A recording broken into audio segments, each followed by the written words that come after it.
I'm about to say something, about to take a stance. It's time we open our eyes, standing together is our only chance.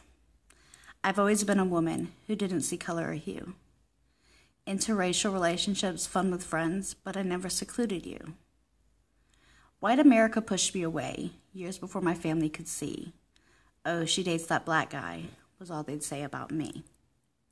From the looks of disgust to the stares in the night, white America tried to make me feel like what I was doing wasn't right. You learn to ignore the ignorance. You learn to let sly comments go. You learn to hold your head strong, and in silence you already know. I've proven every stereotype wrong, and in hard moments I grab his hand. Having to keep my mouth shut about racism is something my mind just can't understand. Finally, it's okay to speak as we lay to rest Walter Scott. Being a black man in Charleston is not a reason to be shot. Yes, we all know there's more to the story. But who was Slayer to play God? The U.S. has more cop shootings yearly than most countries have had all along. We turned away the news media. As a city, we wanted to mourn in peace. His family wanted the individual to be responsible, stating it was his actions, not the city. Just as we are recovering and we are trying to mend our hearts, Ruth shows up out of nowhere and the Charleston 9 is torn apart. Our city was breaking. People were crying in the street. It's the first time white America opened their eyes and could see. A 21-year-old boy with anger in his heart and mind walked into a place of safety that day and stole 9 innocent lives.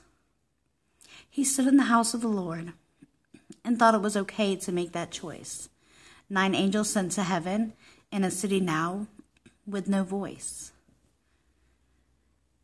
They arrested Ruth, 250 miles from the act. No anger, no force. They even bought him a snack. And now I'm supposed to sit here, remain silent as things move. Please tell me at this point, what has Charleston done for you? I'm not saying I don't love the city, as they came together for a short time. We mourned the loss of those angels while the nation re-aired the crime. Everyone kept saying that race wasn't a problem here. Ruth picked our city for a reason, shine light upon that fear. How can we keep saying that race isn't a problem for us if every time we turn around there's yet another injustice? How can we keep turning our heads like we don't understand? Better yet, can anyone tell me yet what has happened to Sandra Bland? We have cops being charged with murder. The KKK has raised bail money for Ruth.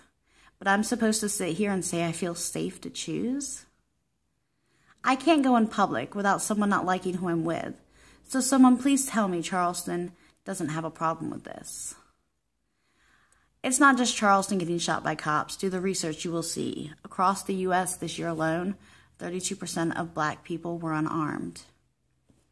547 people this year alone have been killed by a cop.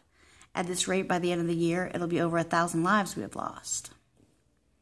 We're sitting down watching the news while crooked cops are climbing corporate ladders.